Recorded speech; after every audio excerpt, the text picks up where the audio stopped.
proudly present my latest project. Finding a coffee table upside down my friend's house. This could be a planter.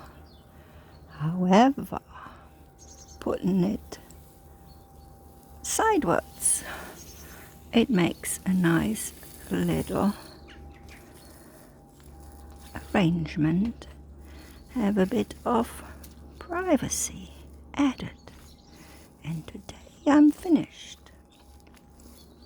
And another pallet painted, upright, bolted, and 2 pallets screwed together. This corner is now finished too.